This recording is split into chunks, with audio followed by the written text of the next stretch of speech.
Terang benderang yang dimaksud Quran itu adalah nur ala nurin. Cahaya di atas cahaya.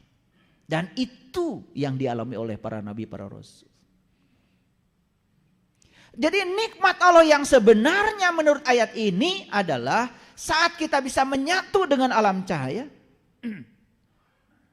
Saat kita bisa menyatu dalam alam nur ala nurin. Tidak ada lagi kegelapan. Dan saat kita menyatu dengan kesadaran yang tinggi itu, saat itulah pikiran yang gelap mendadak diterangi.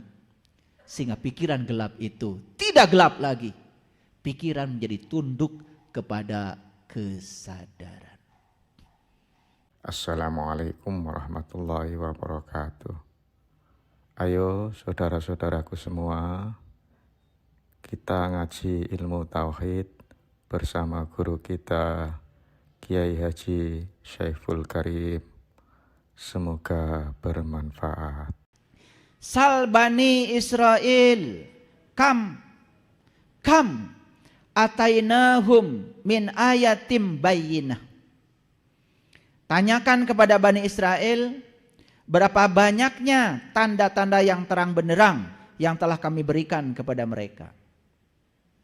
Ini Allah bertanya pada Bani Israel. Siapa Bani Israel? Bani itu orang, Isra itu berjalan, El itu Tuhan. Jadi Bani Israel itu orang yang berjalan menuju Tuhan. Jadi siapa saja yang mau berjalan menuju Tuhan, kata Quran, Bani Israel. Selama ini kita salah pengertian. Benci banget sama Israel. Padahal Israel yang ada di sana dengan yang maksud Quran beda. Itu nama negara. Gak ada kaitan dengan ini. Ini kan bahasa Arab, bahasa Tuhan. Ulangi. Ini Allah bilang, tanyakan kepada Bani Israel, berapa banyak tanda-tanda yang terang benderang yang telah kami berikan kepada mereka. Dan barang siapa yang menukar nikmat Allah, setelah nikmat itu datang pada mereka, maka sesungguhnya Allah sangat keras siksanya. Lihat saya, siapa yang menyiksa? Bukan Allah. Ya, kalau di Quran ada kata-kata begitu itu pahami. Siapa yang menukar nikmat, maka dia sendiri yang telah menyiksa dirinya dengan menukar nikmat itu. Allah itu hanya sebagai fasilitator, hanya ngikuti maunya kamu.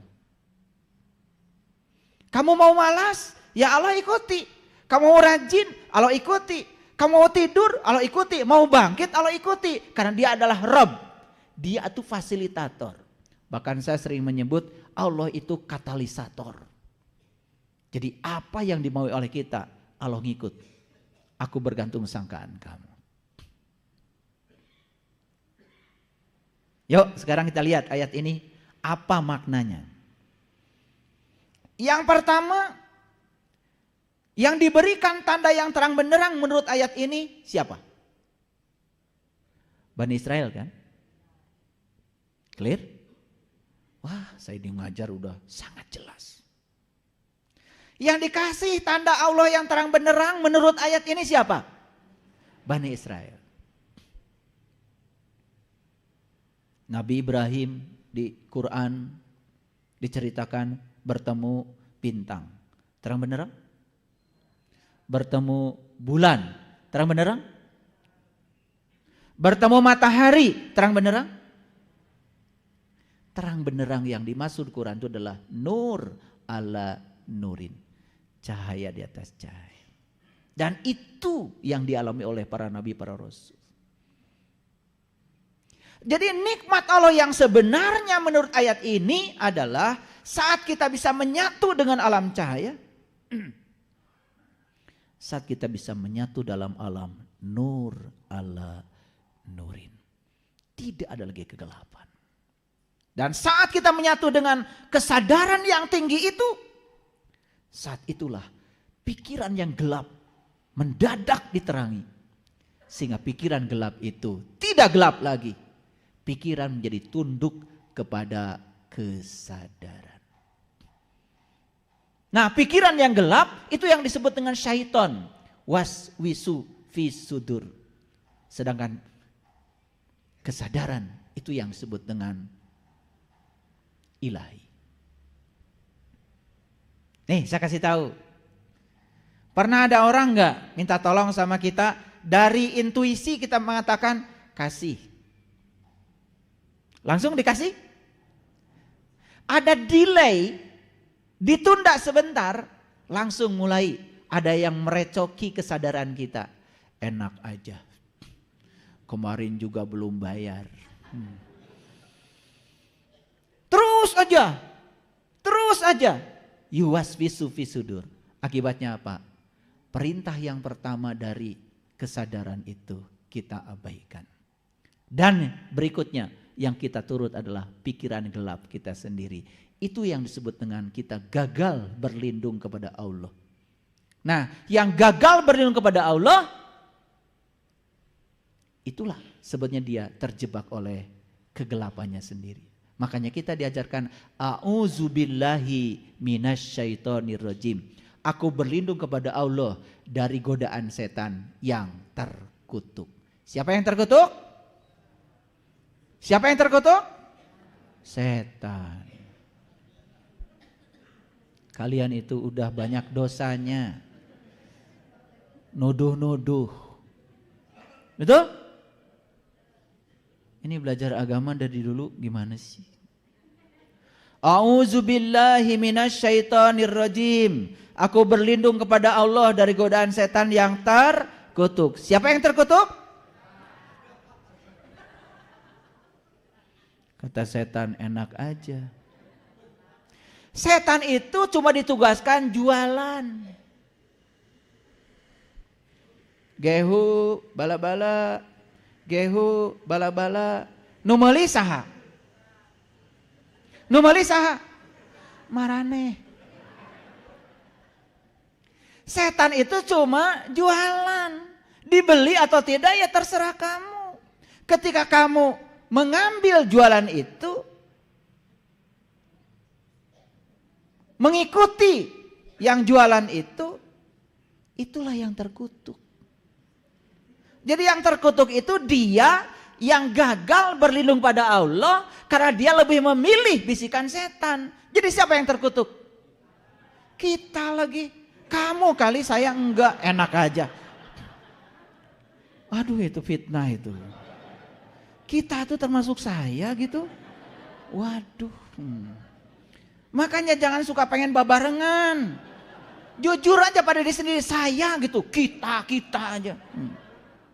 Nah itulah. Kita untuk jujur aja kadang-kadang berat. Mengatakan saya aja berat. Kan tadi yang pertama intuisi mengatakan kasih, kasihan, intuisi. Tapi kemudian pikiran gelap, yuwaswisu, fisudur, kesadaran kita tuh digoda mulai tadi. Enak aja, yang kemarin juga belum bayar. Kamu tuh suka melupakan, kalau bayar utang terus aja, terus dihimpun. Apa yang terjadi? Gagal kan memberi tolong. Nah saat kita gagal memberi tolong orang itu, berarti kita lebih memilih berlindung kepada setan daripada berlindung kepada Allah. Itu yang namanya orang yang terkutuk. Yang terkutuk bukan setan, yang terkutuk adalah mereka yang berlindung kepada setan. Enak aja kata setan. Setan itu mulia. Setan itu penduduk surga. Gak percaya? Lah dulu kan Nabi Adam dan Siti Hawa katanya tergoda di surga. Betul apa tidak? Berarti sama. Sekampung. Udah stop dulu sampai situ. Nanti saya akan bahas khusus bab setan. Kalau yang ngaji. Ya. Sekarang ini aja dulu. Paham ya? Paham. Jadi nikmat itu semakin jelas. Siapa yang dikasih nikmat menurut ayat ini? Bani Israel. Siapa Bani Israel? Orang yang berjalan menuju Allah. Jadi kalau kalian ingin dapat nikmat, yuk berjalanlah menuju Allah. Jalannya sudah jelas, Shiratal Mustaqim. Jalannya lebih jelas lagi. Orang tua kita bilang rambut dibelah 7. Wah itu lebih jelas lagi.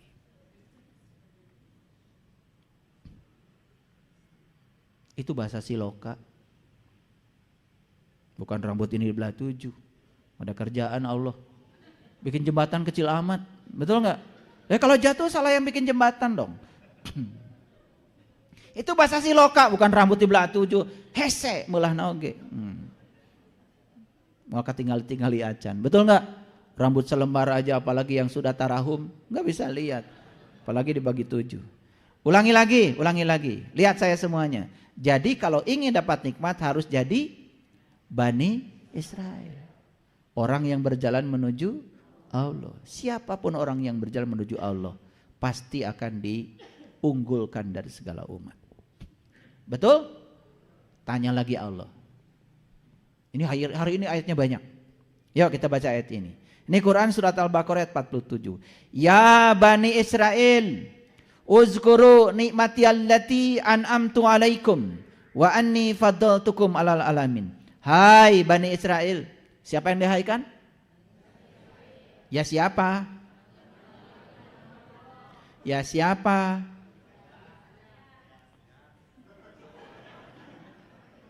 Ngejawab tuh kalian kepanjangan. Siapa Bani Israel? Orang yang berjalan menuju Allah. Ya siapa? Kalau kalian mau bilang aja saya gitu. Saya gitu. Mau berjalan menuju Allah? Ya itu Bani Israel. Sederhana kan? Selama ini kita memahami Bani Israel itu keliru.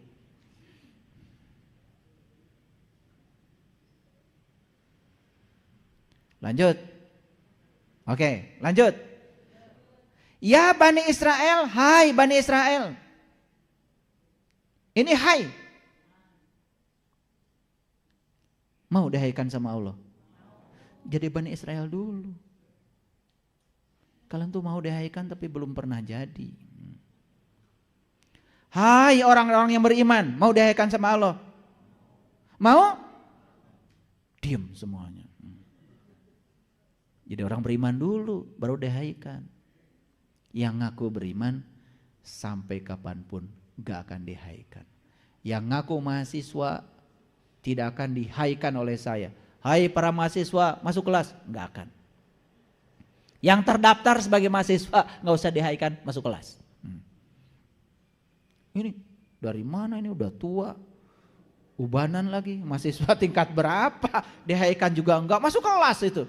Wah, bisa mencret-mencret belajar fisika. Ayo lihat saya. Ya Bani Israel, hai Bani Israel, hai orang-orang yang berjalan menuju Tuhan. Mau dihaikan? Yes. Masa enggak mau? Uzkuru nikmati Allah alaikum. Ingatlah nikmat Allah yang telah diberikan kepadamu. Jadi ayat ini jelas mengatakan yang dikasih nikmat itu siapa? Bani Israel. Nikmat itu apa tadi? Yang dapat nikmat kan 4. Para solihin, para syuhada, para siddiqin, para nabi.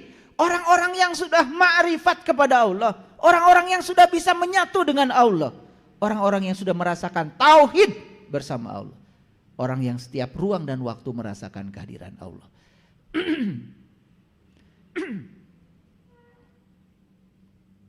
Wa anni faddaltukum alal alamin. Dan aku telah unggulkan kamu dari umat manapun. Jadi ayat ini mengatakan satu-satunya umat yang diunggulkan Allah dalam Al-Quran adalah Bani Israel. Awas, bukan bangsa yang di sana, bukan. Mau orang Cicadas, mau orang Ciparai, mau orang Tasik, mau orang Garut, orang Purwakarta, orang Subang, mau orang Amerika, siapapun yang mau berjalan menuju Allah pasti akan diunggulkan dari segala umat. Masuk akal? Masuk akal? Bagaimana enggak unggul bersama Allah? Allah maha segalanya. Dia maha kaya, dia maha pandai, dia maha sabar, dia maha luas, dia maha lembut, dia maha gagah. Dia maha tinggi. Wah, bersama dengan yang maha, bagaimana kita tidak unggul? Dan kenapa kita tidak unggul selama ini? Karena kita terpisah dari yang maha.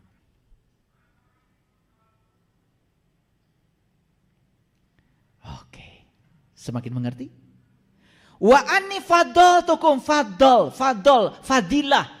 itu keutamaan. Jadi ternyata begitu seseorang itu mendapatkan nikmat dari Allah, bisa merasakan kehadiran Allah di setiap ruang dan waktu, bukan sekedar mengalami la ilaha illallah, bukan sekedar mengalami la ilaha illa anta, bukan sekedar mengalami la ilaha illa huwa, tapi la ilaha illa ana.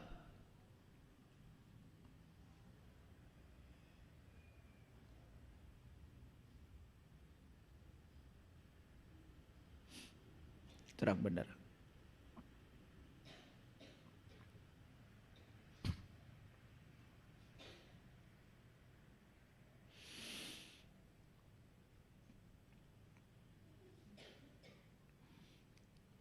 Dan itulah orang yang diberi keutamaan, fadilah itu. Wa anni faddaltukum alal alamin.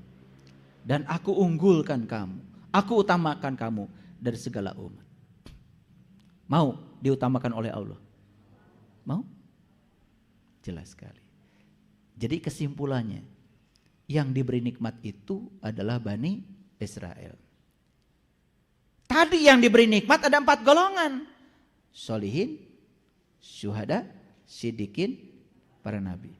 Berarti 4 golongan itu adalah Bani Israel. Makanya Quran surat Al-Isra cerita tentang perjalanan Bani Israel. Nah, luar biasa. Makin jelas? Makin jelas? Yuk. Mari kita buktikan. Saya tidak mungkin membuktikan satu persatu semua nabi dan rasul. Tapi kita ambil cuplikannya aja, salah satunya. Saya tunjukkan aja Nabi Ibrahim deh. Karena Nabi Muhammad juga kan sebetulnya ya keturunan dari Nabi Ismail. Nabi Ismail keturunan dari Nabi Ibrahim.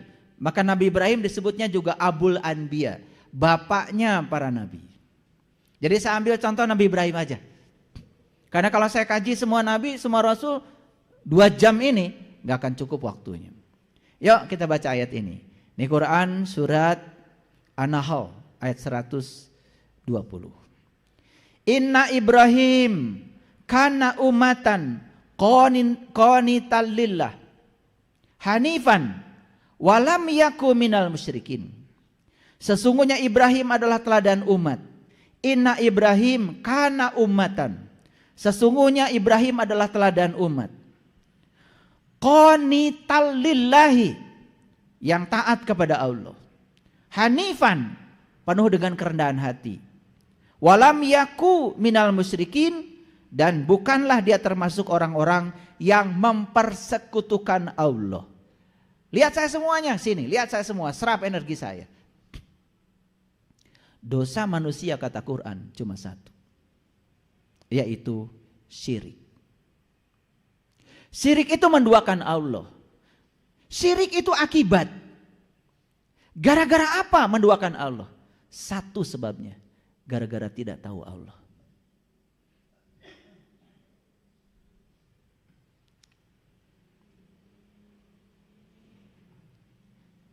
Jadi Allah menyatakan dalam Al-Quran, innallaha la yaghfiru ayyushraka bih wa yaghfiru ma duna dzalika liman yasha. Sesungguhnya Allah tidak akan pernah mengampuni dosa syirik, tapi Allah mengampuni segala dosa yang selain syirik. Quran surat An-Nisa ayat 48, diulang lagi di Quran surat An-Nisa ayat 116. Itu diulang 2 kali oleh Allah. Supaya percaya sama saya sudah bacakan ayatnya. Silahkan nanti di rumah lihat. Innallaha la yaghfiru ayyushraka bih wa yaghfiru ma dzuna dzalika liman yasha. Sesungguhnya Allah tidak mengampuni dosa syirik, tapi Allah mengampuni dosa apapun yang selain syirik. Jadi jelas dosa manusia cuma satu. Jadi yang harus kita segera bereskan, dosa yang mana? Dosa yang lain kata Allah sudah aku ampunkan. Karena dosa yang lain itu turunan. Gara-gara syirik lalu melakukan dosa-dosa yang lain. Kalau sembuh dari dosa syirik, tidak mungkin melakukan dosa lain. Dosa lain itu anaknya, cucunya, cicitnya. Jadi sebetulnya kalau orang melakukan dosa, sebenarnya gara-gara dia masih selingkuh kepada Allah. Bahasa lainnya syirik itu selingkuh lah, biar gampang. Mendua. Oke, yuk lihat saya. Ketika sholat, ingat ke dapur, pernah? Ingat ke pasar? Nah, baru 2 tuh yang diingat. Ingat cicilan? 3 tuh. Ini bukan syirik lagi. Ini men-3, bukan men-2.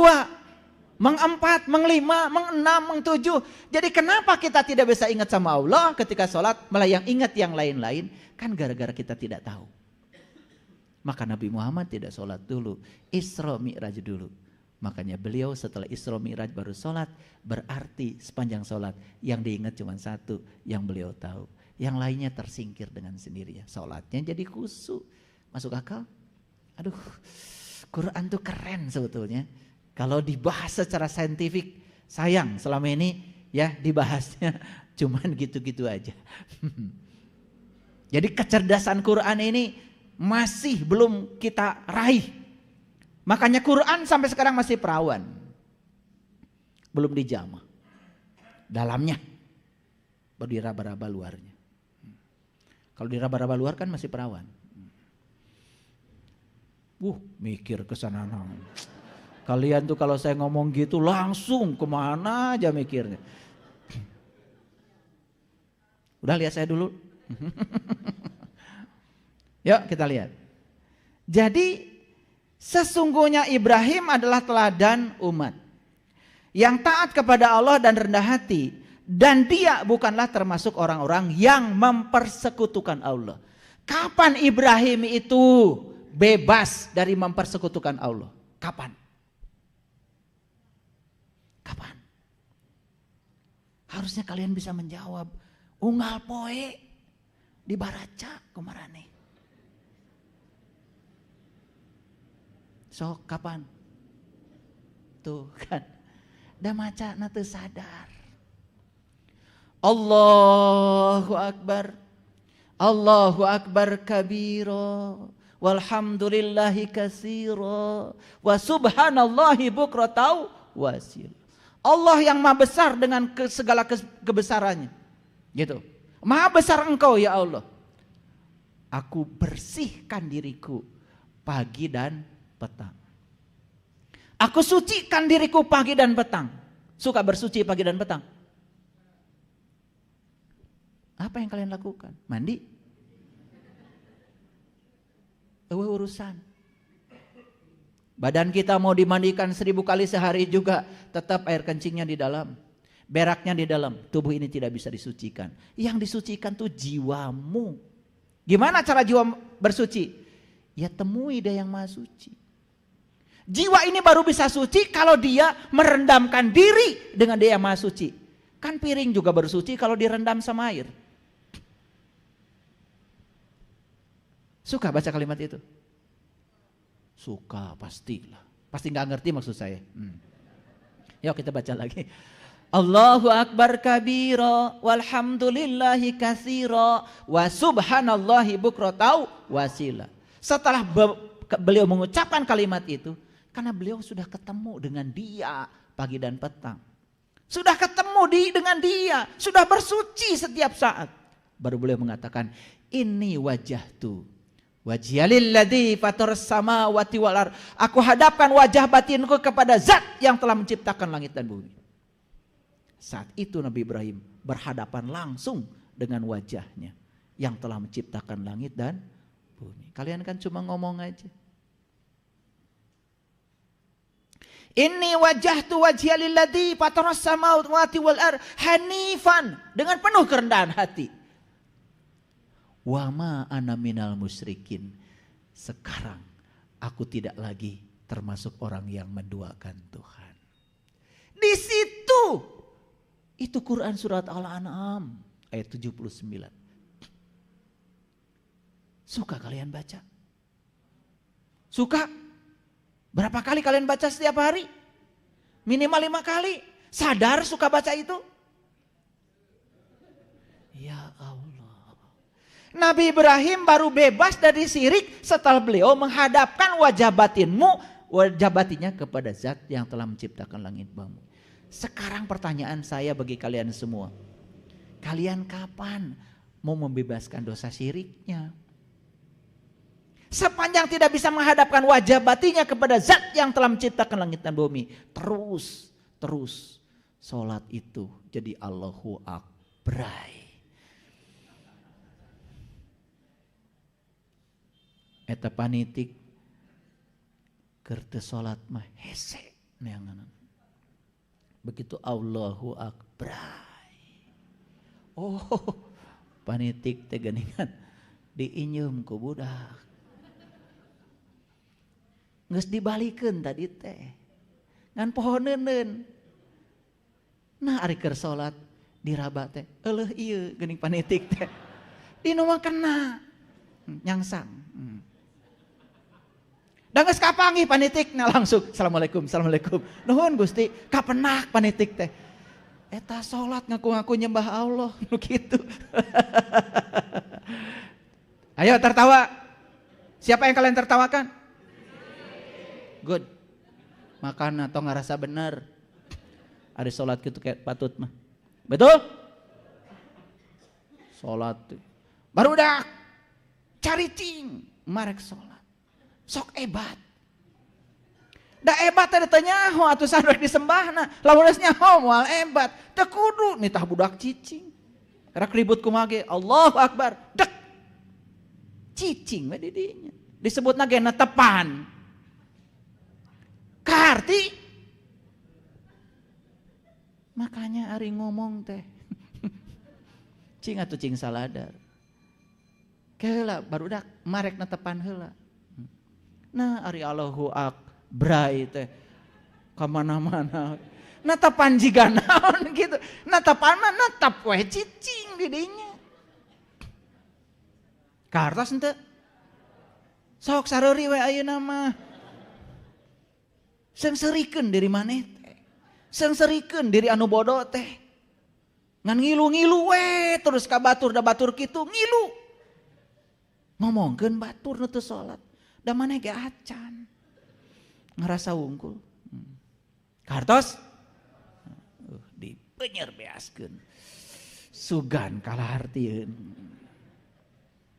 Apa yang mau dibantah dari sini? Silahkan. Ada yang mau dibantah? Ini Quran. Makanya di Quran dikatakan, ya, salatlah di makom Ibrahim. Makomu Ibrahim mamu salat. Mun rek salat maraneh di makom Ibrahim, di level Ibrahim. Makom teh lain, makam, lain kuburan. Makom tuh level. Di tingkatan Ibrahim. Baru salatnya bener. Kalau di tingkatan itu, merinding. Nangis. Yang sudah ikut pelatihan sholat khusus dengan saya. 1 rakaat 2 rakaat aja sudah banjir air mata. Betul? Gak tertahan. Terasa hadirnya Allah dalam diri. Terasa manunggalnya dengan Allah. Terasa kalau dia tidak pernah meninggalkan kita. Terasa dia bersama dengan kita. Wa huwa ma'akum aina ma kuntum. Cing atuh. Buktikeun dina diri. Ngaji teh sing pangih jeung bukurna. Sing panggih jeung jirimna.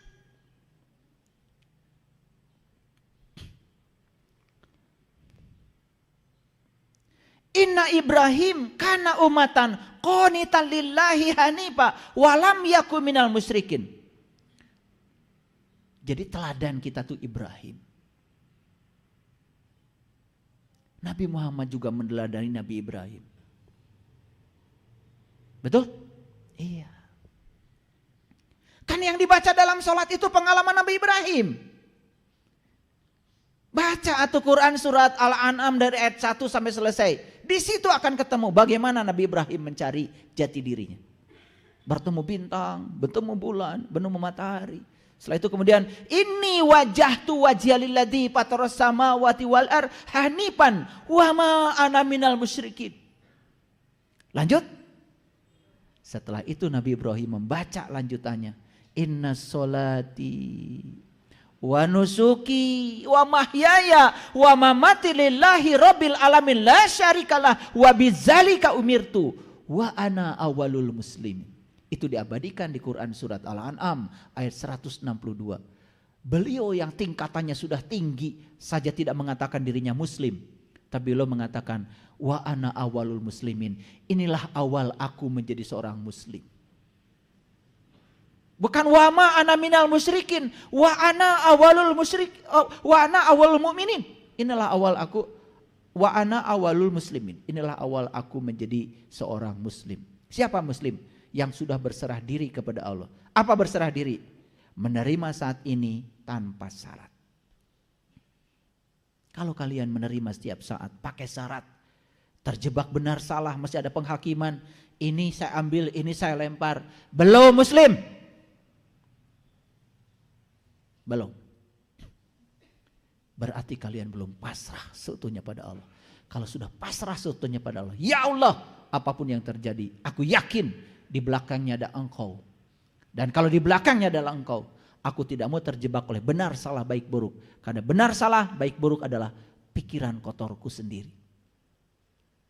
Kalau semua sudah menerima kenyataan tanpa syarat, menerima semua realitas tanpa syarat, damai, damai, tidak ada masalah.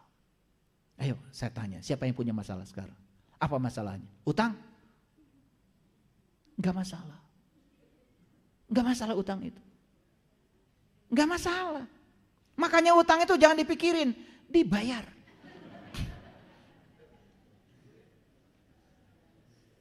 Betul nggak? Dipikirin nggak lunas, dibayar. Nah dipikirin jadi masalah. Kalau dibayar enggak. Masalah itu karena apa? Kita punya duit pun nggak mau bayar, jadi tambah masalah. Betul nggak? Iya. Padahal diadakan duit oleh Allah cuma satu tujuannya, keur bayar hutang, bayarkeun.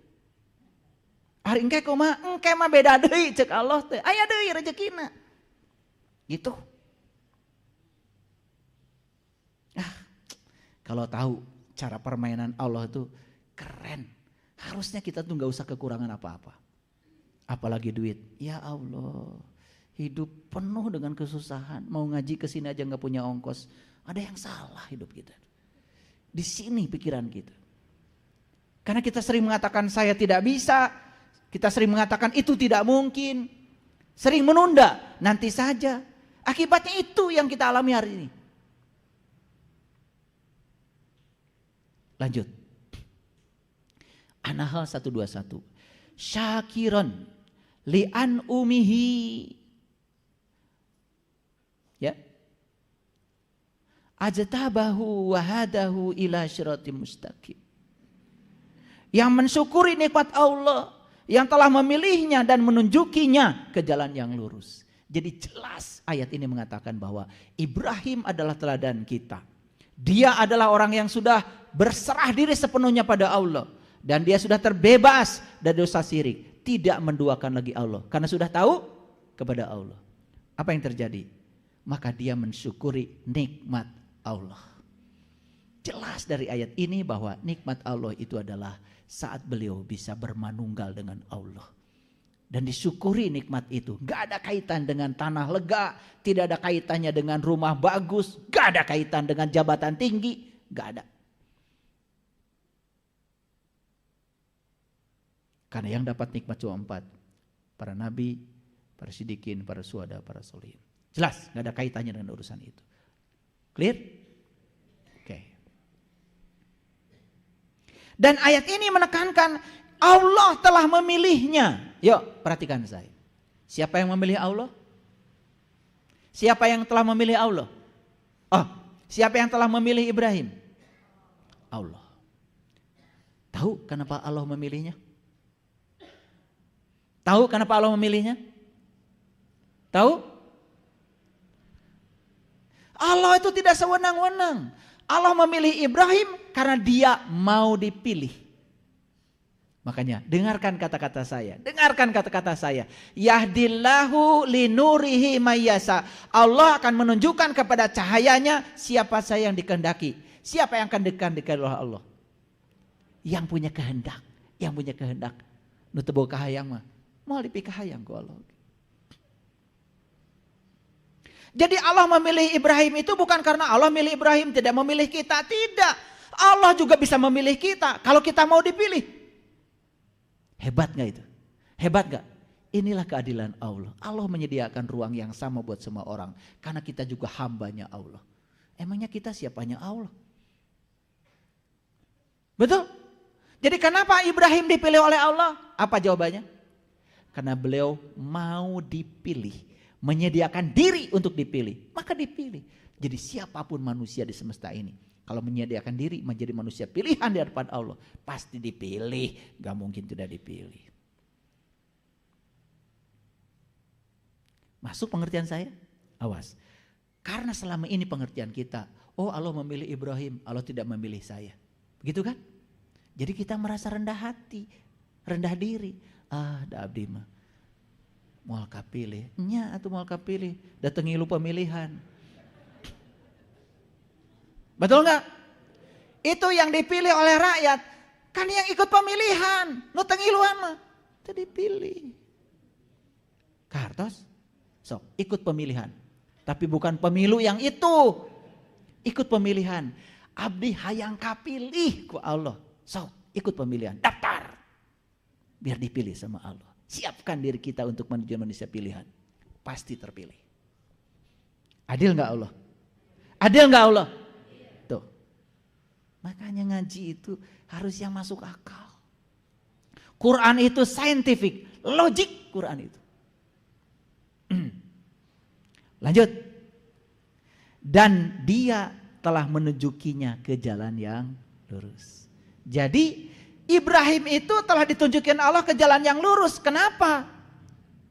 Karena dia menyediakan diri untuk ditunjuki oleh Allah.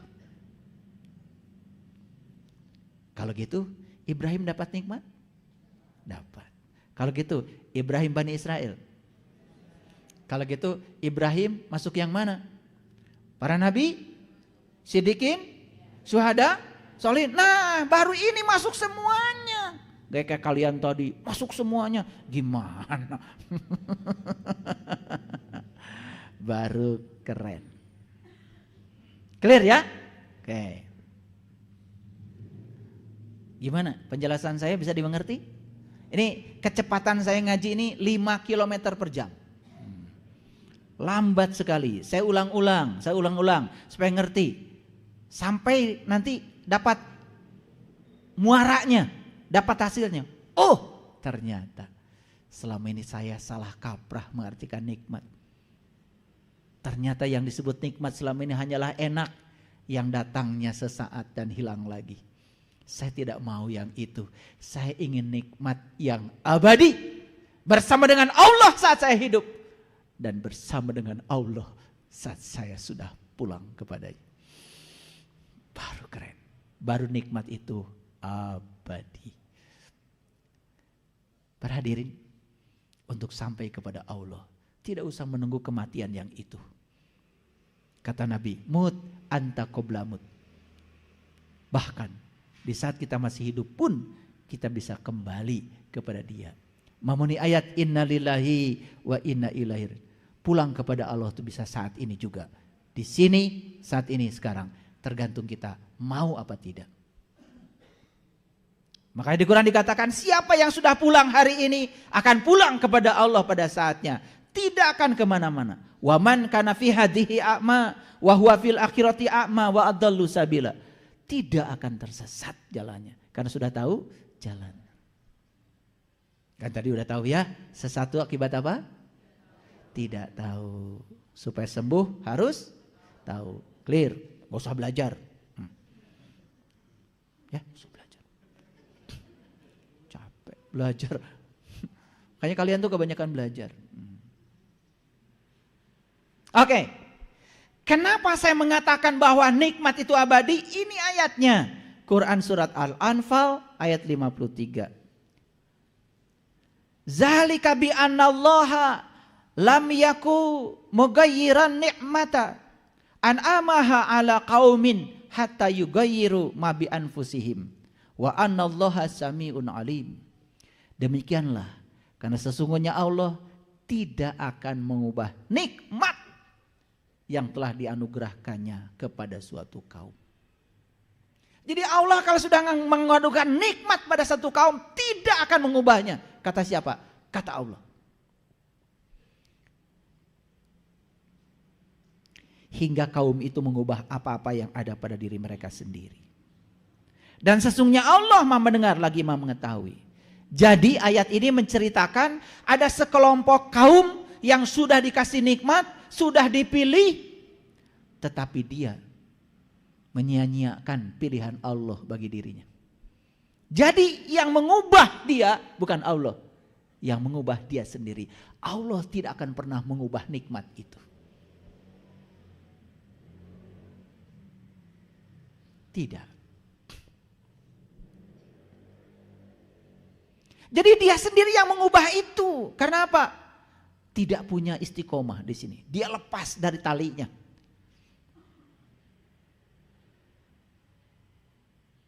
Makanya di Quran Allah berfirman, "Tsumma awrasnal kitabal ladzina astafaina min ibadina faminhum dzalimun li nafsi wa minhum muqtasid wa minhum syabiqun bil khairat biiznillah."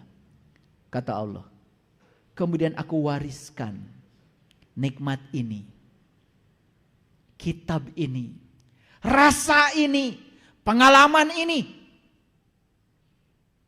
kepada abdi-abdi yang terpilih di antara abdi-abdi kami. Tapi sayang, kata Allah, aku yang telah memilih kalian. Dan kalian saat itu mau dipilih oleh aku.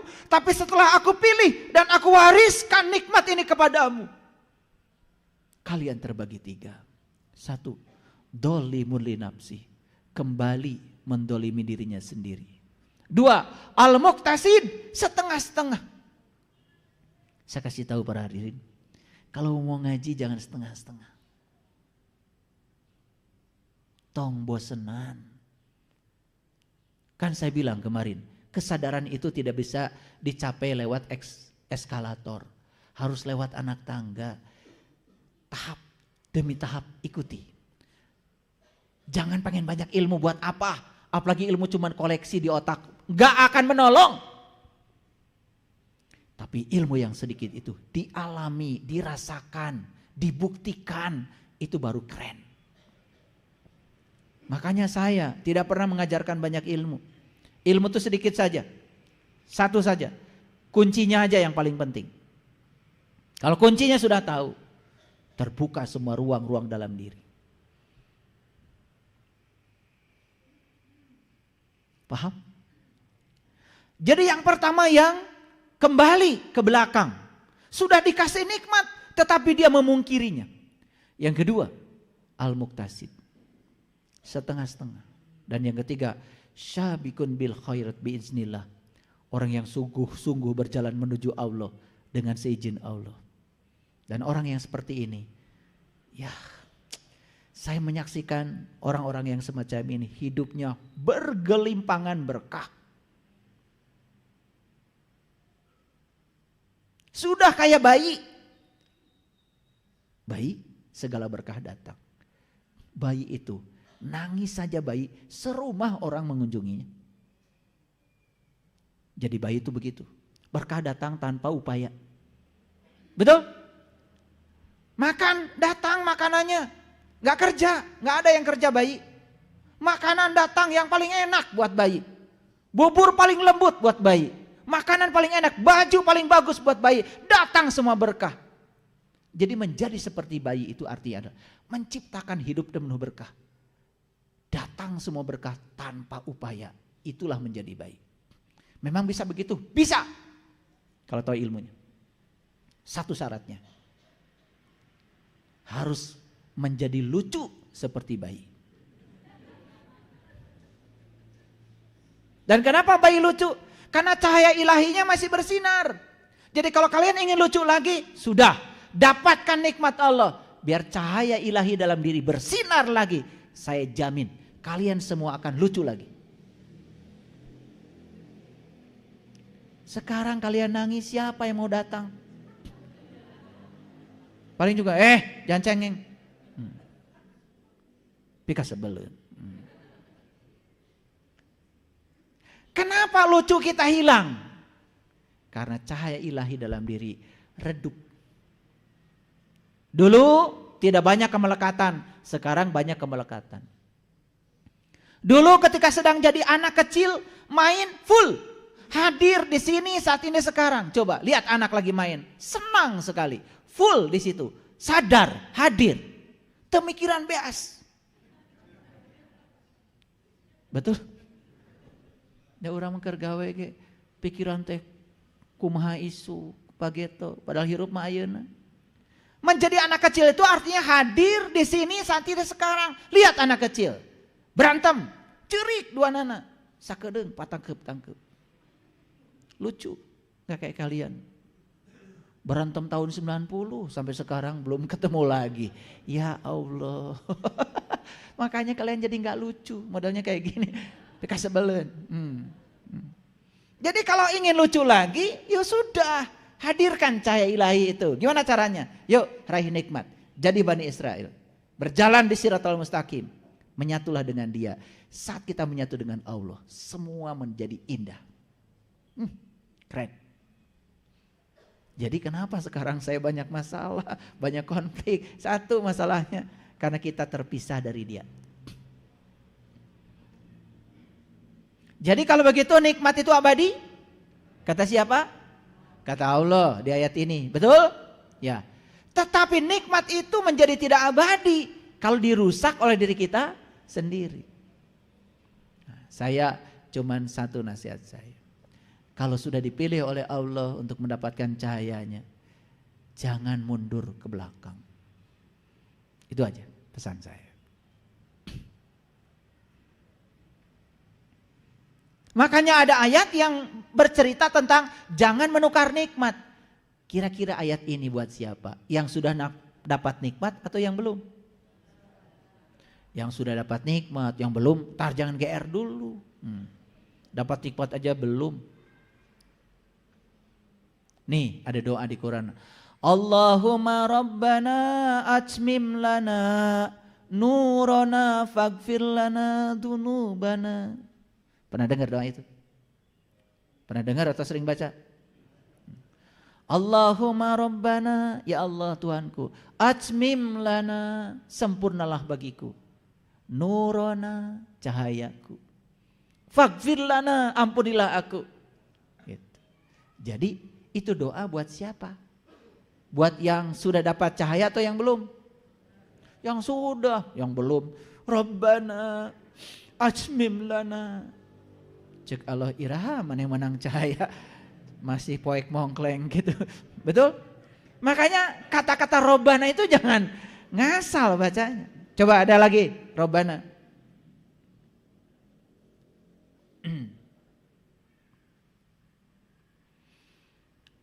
Rabbana hablana min ajwajina qurrata ayun waj'alna lil muttaqina imama.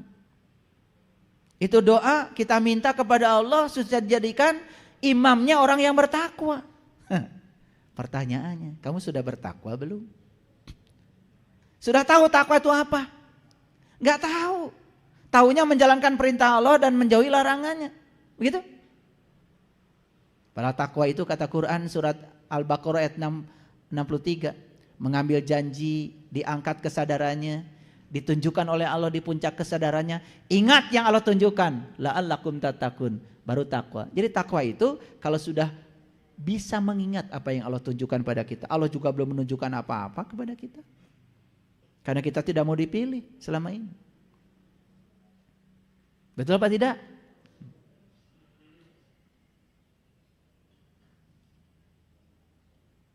Banyak doa-doa robana gitu tuh. Tidak semua orang asal robana kemudian dibaca. Ntar dulu. Ada fase-fasenya. Itu buat siapa? Ya? Oke.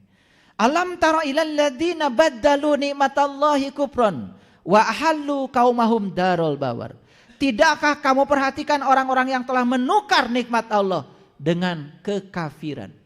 Sudah terbuka mata kalbunya, tertutup lagi. Ditukar nikmat Allah dengan ketertutupan dan menjatuhkan kaumnya ke lembah kebinasaan. Bukan sekedar dia yang rusak, tetapi dia membawa orang lain ke lembah kebinasaan. Jahannama yaslaunaha wa bi'sal qarar. Jahannam, tempat Mereka itu masuk ke dalamnya dan itulah seburuk-buruknya tempat kediaman. Jahanam itu bukan nanti. Jahanam itu adalah sekarang. Sudah kita rasakan. Di sini saat ini sekarang. Kita merasakan siksaan batin yang luar biasa di sini, itu sudah jahanam. Kita merasakan kegelisahan yang luar biasa di sini, itu sudah jahanam. Kita tidak merasakan kedamaian di sini, itu sudah jahanam. Kita merasa terasing di rumah kita sendiri, itu sudah jahanam. Bukan nanti. Sekarang aja udah kerasa, apalagi nanti. Betul? Yuk, mulai bebaskan kita dari tempat yang buruk itu. Jadi nikmat itu ternyata tak berhingga. Kalau nikmat tak berhingga, berarti nikmat ini gak bisa dihitung. Nah, nikmat yang gak bisa dihitung nikmat apa? Nikmat bersama Allah.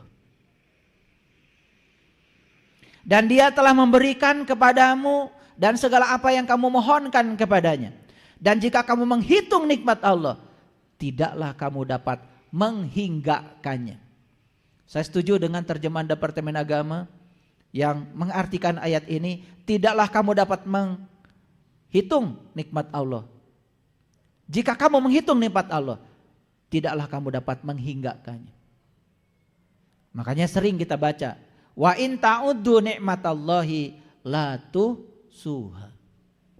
Jadi nikmat Allah yang paling besar, yang tak terbatas adalah merasakan bersama dengan Dia. Karena Dia tak terbatas, rasanya pun tak terbatas. Laisa kamitslihi syai'un. Tidak bisa dijelaskan, tidak bisa diterangkan. Oleh karena itu, jangan tanya sama saya, gimana rasanya nikmat itu? Lebih bagus, mintalah kepada saya, gimana caranya supaya bisa merasakan nikmat itu? Rasakan sendiri. Tak ada penjelasannya. Semakin jelas pengertian nikmat di sini. Semakin jelas? Oke, lanjut. Kenapa saya menyitir ayat ini? Karena Allah memberikan peringatan kepada kita. Hai orang-orang yang beriman, yang sudah terbuka mata kalbunya, yang sudah dapat nikmat, yang sudah jadi Bani Israel, yang sudah merasakan nikmatnya iman. Siapa itu? Siapa itu? Ya, saya. Bagus, percaya diri aja. Tapi harus koreksi diri ya. Ya, selama ini kan kalau disebut, hai orang-orang beriman langsung saya. Padahal baru ngaku. Itu pun ngakunya sama Pak RT. Waktu bikin KTP. Lagi di mana? Cibabat. Saha wastate. Agama Islam PRT. Islam. Langsung diketik sama PRT. Diaku sama PRT. Diaku sama Allah belum? Nah itu yang kita lupa. Karena sudah diaku sama PRT, udah aja selesai. Ya, oke, kita lanjut. Hai orang-orang yang beriman, jika datang kepadamu orang fasik membawa suatu berita, periksalah dengan teliti agar kamu tidak menimpakan suatu musibah kepada suatu kaum tanpa mengetahui keadaannya yang menyebabkan kamu menyesal atas perbuatanmu itu. Kenapa Allah menghadirkan ayat ini? Maaf, orang fasik itu orang yang seakan-akan dia berbicara kebenaran, padahal dia berbicara kebohongan berbaju kebenaran. Jadi orang fasik itu adalah orang yang kelihatan beriman, tetapi yang disampaikan oleh dia bukan sesuatu yang dialami, yang dirasakan, hanya berdasarkan pikirannya saja. Dan yang semacam ini jumlahnya banyak. Yang menceritakan Allah banyak di mana-mana, tapi yang tahu dan kenal kepada Allah tidak banyak. Paham? Oke. Disuruh meriksa sama Allah. Ya, oke. Baik, lanjut. Ini Quran surat Al-Hujurat, ya, ayat yang ke-7. Dan ketahuilah olehmu bahwa di kalanganmu ada utusan Allah. Kalau ia menuruti kemauanmu dalam beberapa urusan, benar-benar kamu akan mendapatkan kesusahan. Tetapi Allah menjadikan kamu cinta kepada keimanan dan menjadikan keimanan itu indah di dalam kalbumu, serta menjadikan kamu benci kepada kekafiran, benci kepada kefasikan, benci kepada kedurhakaan. Mereka itulah orang-orang yang cerdas. Makanya ayatnya dipungkas dengan ulaika humur rasyidun. Makanya banyak orang Sunda ngasih namanya Rosidin, Rosidun, Rosidan. Rosid itu artinya cerdas. Nah, orang yang cerdas oleh Quran dipanggilnya mursyid. Makanya di Quran dikatakan mayyahdillahu fahuwal muhtadi wa mayyudlil falan tajidalu waliyan mursidan. Siapa yang dikehendaki Allah dapat petunjuk, pasti akan mendapat petunjuk jalan. Akan ketemu dengan orang yang menunjukkan jalan. Tapi barang siapa yang tidak dikehendaki Allah dapat petunjuk, sampai mati pun tidak akan bertemu dengan waliyan mursidan. Loh, kenapa dia tidak dikehendaki? Karena dia tidak punya kehendak. Jadi Rosyid, ada sekolah namanya Irsyad. Irsyad itu artinya cerdas. Bagus tuh Irsyad buat nama sekolah. Makanya orang yang cerdas oleh Allah disebut mursyid. Nah, orang Islam sering mengartikan mursyid itu guru. Padahal guru itu bahasa Arabnya ustad. Mursyid itu bukan guru. Mursyid itu orang yang cerdas. Bukan orang pintar ya, beda. Orang yang pintar tuh banyak ilmunya tapi gak berguna. Orang yang cerdas ilmunya sedikit tapi berguna, bisa menolong dirinya sendiri. Makanya dalam bahasa intelektual yang namanya kepintaran itu areanya area intelektualitas. Yang namanya kecerdasan areanya intelijensia, masuk dalam dimensi kesadaran. Nah, orang pintar belum tentu sadar. Tapi orang cerdas pasti sadar. Ciri orang sadar apa? Ciri orang yang sadar itu tidak pernah menjadikan apapun sebagai batu loncatan. Lihat saya. Ketika sedang cuci tangan, tidak loncat pikirannya ke meja makan. Hadir di situ cuci tangan. Merasakan tangan tersentuh air, merasakan sabun, hadir saja di situ. Karena bagi dia cuci tangan adalah tujuan.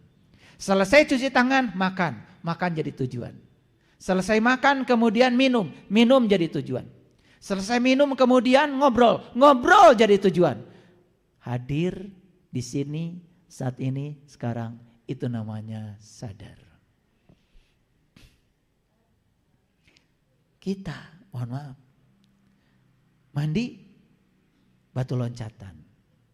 Karena otak sudah di kantor. Mandinya jadi buru-buru. Padahal, kalau mandi santai, terima kasih air, hari ini masih datang. Sapa dulu, kamu sangat berguna, kamu cantik. Kalau gak ada kamu, betapa kotornya tubuh saya. Mandi. Basahi dulu kaki, angin bawah, betis, paha. Ada yang ke bawah tuh, ngegeleser, rasa hangat. Oh, berarti panas sudah turun ke bawah. Jantung tidak akan stres itu ketika mandi. Baru dibasahi ke atas, ke sini, ke dada, baru terakhir kepala. Aman mandinya. Ini mandi kepala dulu, air dingin lagi. Nggak minum lagi, bisa kram tuh di kamar mandi. Karena kalau jantung kurang cairan, itu ada perbedaan suhu yang ekstrim. Itu bisa menyebabkan kita kram jantung. Meninggal di kamar mandi. Orang awam bilangnya jatuh. Padahal mungkin saja kram jantung. Atau mulai mandinya dari kepala dulu. Kalau dari kepala dulu, darah naik ke atas. Ingin menghangatkan kepala yang dingin. Sedangkan pembuluh darah di usia tua sudah sempit. Terlalu banyak makan minyak. Karena darah naik ke atas, pecah pembuluh darah di kamar mandi. Jatuh. Nah, orang awam bilangnya, pecah orang awam jatuh di kamar mandi. Padahal pecah pembuluh darah. Sebenarnya jatuh itu adalah yang kedua. Setelah pecah pembuluh darah hilang kesadaran. Jadi mandi aja ada ilmunya kok. Coba dinikmati. Ketika sabun ke tangan, terima kasih tangan kamu keren. Puji semua anggota tubuh kita sehat. nggak akan pegel-pegel. Ketika pakai handuk, nikmati pakai handuk itu mewah. Karena tangan ini suatu saat tidak bisa lagi begitu. Banyak itu yang sudah tidak bisa pakai handuk sekarang dimandiin. Masih hidup. Pakai handuk diandukin. Betul nggak? Mewah nggak bisa pakai handuk? Mewah. Makanya coba rasakan setiap kemewahan itu. Gosok gigi, nikmati. Jangan jadi batu loncatan. Tujuan hadir di situ. Nah, kalau semua yang kita lakukan adalah tujuan, hidup adalah tujuan. Tujuan hidup adalah hidup itu sendiri. Semua dilakukan dengan kesadaran. Saya tempo hari praktek. 200 orang saya kumpulkan di Cikole. Kemudian saya bilang, yuk lihat kakimu, lihat kaki. Pernah berterima kasih pada kaki? Yuk sekarang saatnya. Bilang pada kaki, aku menyesal. Karena selama ini aku telah membawa kamu ke tempat yang kamu tidak suka. Bilang pada kakimu, aku menyesal karena selama ini aku terus menerus menggunakan kamu untuk hawa nafsuku. Bilang terus, nangis semuanya. Sekarang ganti kalimatnya, aku minta maaf kaki. Karena selama ini aku mengabaikan kamu. Saat kamu pegal, aku terus mencari uang. Aku terus bekerja dan mengabaikan kamu. Tambah kencang nangisnya.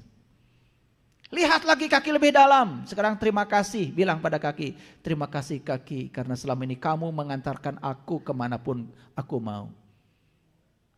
Pernah begitu? Subhanallah. Kalian kalau gak punya kaki bagaimana bisa ada di sini? Terakhir saya bilang. Ucapkan I love you pada kaki. I love you. I love you. Usap kakinya. Usap semua. Wah pada nangis. Padahal punya kaki udah lama. Betul? Setelah itu, ayo sekarang berdiri semua, berdiri. Sekarang, fokus di sini saat ini sekarang. Angkat kakinya, angkat. Langkahkan kakinya, langkahkan. Tumpuk kakinya, tumpukan. Angkat lagi, langkahkan, tumpukan. Terus dengan kesadaran. Nangis semuanya. Padahal kalian jalan kaki tiap hari. Tapi begitu jalan dengan kesadaran, ternyata menangis. Merasakan kehadiran Allah dalam diri. Merasakan energi yang luar biasa dalam kaki. Merasakan daya yang luar biasa di sini.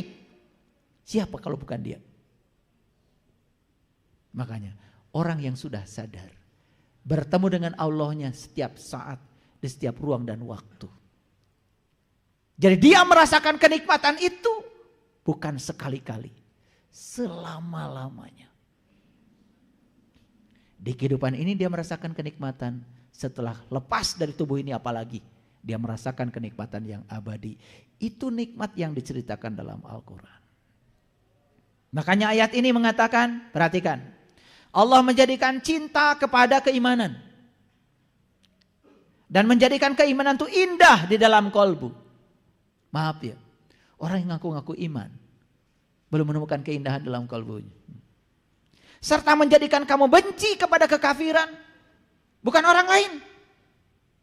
Bukan benci pada orang yang berbeda keyakinan kita. Bukan. Benci terhadap ketertutupan diri sendiri. Benci terhadap kefasikan diri kita sendiri. Benci terhadap kedurkaan yang dibuat oleh diri sendiri. Tidak benci pada siapapun di luar diri. Bencinya kepada diri sendiri. Kenapa ya saya tertutup? Kenapa ya saya merasa paling benar? Kenapa ya saya suka menyalahkan orang lain? Benci. Asyidda'u alal kufar. Benci terhadap ketertutupan dirinya sendiri.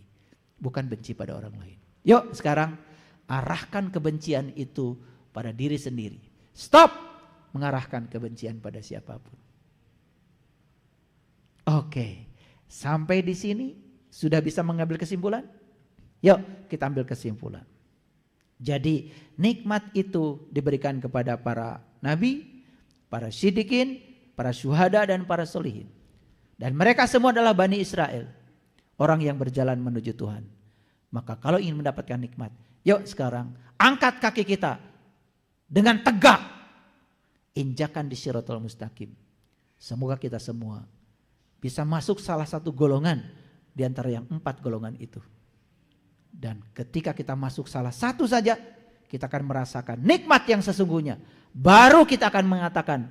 Oh ini nikmat iman itu seperti ini. Nikmat Islam itu seperti ini. Bukan kata-kata ngikutin orang. yang sedang berpidato, tapi merasakan langsung sebagai pengalaman pribadi. Nikmat itu kalau dipelihara abadi adanya. Terasa di dunia, terasa juga saat kita harus berpulang meninggalkan tubuh ini. Itulah nikmat.